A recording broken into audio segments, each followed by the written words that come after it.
DJ অরুণের বিরুদ্ধে finally আদিবাসী সাঁওতাল সমাজের ছাত্র সংগঠন থেকে অর্থাৎ ভারত জাকাত সান্তাল পটুয়া গাঁওতার পক্ষ থেকে পাটুলি থানায় লিখিত অভিযোগ জানানো হলো।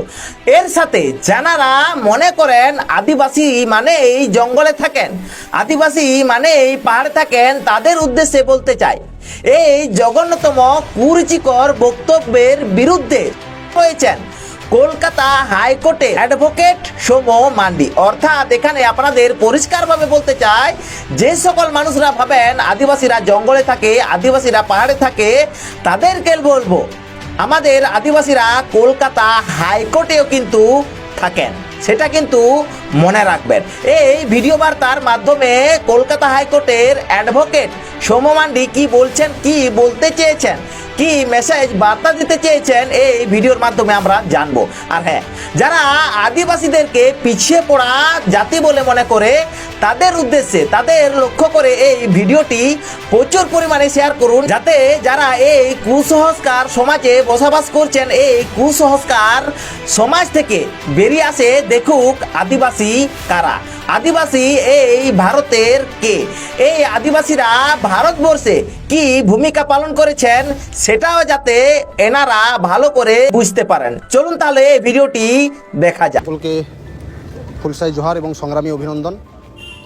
আপনারা সমাজ মাধ্যমে অবগত আছেন, কয়েকদিন পূর্বে কলকাতার বাঘাযতীন স্টেশন সংলগ্ন এলাকায় একজন ফোনপে পরোটা বিক্রেতা ডিজে অরুণ নামক একজন জনৈক ব্যক্তি আদিবাসী সাঁওতাল সম্প্রদায় নিয়ে যেভাবে ইচ্ছাকৃত এবং কুৎসিত মন্তব্য করেছিলেন, যা সাঁওতাল সমাজ সহ আদিবাসী জনসাধারণের আবেগভূত এবং তাদের মানসিক ব্যাঘাত ঘটানোর কাজ উনি করেছেন, তার বিরুদ্ধে আমরা দেখেছি ভারত জাকাত সান্তাল পটুয়া গাঁওতার এখানে কেন্দ্রীয় নেতৃত্ব শৈলেন বেশরাদা আছেন, ওনারা সরাসরি সশরীরে গিয়ে তার তীব্র নিন্দা এবং প্রতিবাদ জানিয়েছিলেন।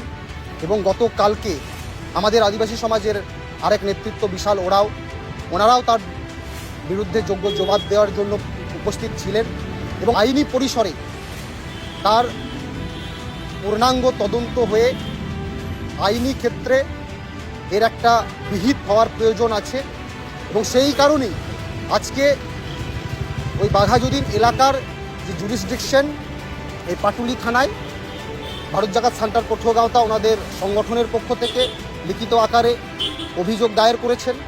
তার সাথে সাথে আমি ব্যক্তিগতভাবে কলকাতার হাইকোর্টের একজন আইনজীবী হিসেবে, একজন সাঁওতাল সম্প্রদায় হিসেবে, আদিবাসী হিসেবে এই ডিজে অরুণ নস্করের বিরুদ্ধে কমপ্লেন জমা দিয়েছি। সামগ্রিকভাবে এই ডিজে অরুণের নামে একটা এফআইআর দায়ের করা হয়েছে, যা আমাদের schedule tribe schedule caste prevention atrocities act 1989 ধারা মতে। এবং এখানে ওনার যে ইচ্ছাকৃতভাবে জেনে বুঝে আদিবাসী সমাজকে, সাঁওতাল সম্প্রদায়কে যে অপমানসূচক শব্দবন্ধনী উনি প্রয়োগ করেছেন, তার বিরুদ্ধে আমরা সংশ্লিষ্ট প্রশাসন এবং থানার কাছে আবেদন থাকছে যে এর দ্রুত তদন্ত হয়ে তার বিরুদ্ধে আইনি ব্যবস্থা নেওয়া হোক।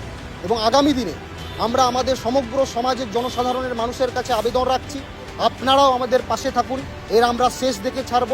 আর আগামী দিনে যাতে এরকম আদিবাসী সমাজের মানুষকে, সাঁওতাল সম্প্রদায়ের মানুষকে এভাবে কুমন্তব্য করার আগে অন্য সাধারণ মানুষ যাতে ভাবেন, এটার জন্যই আমাদের আজকে আবেদন, আর্জি আমরা সংশ্লিষ্ট প্রশাসন এবং থানাকে জানিয়েছি।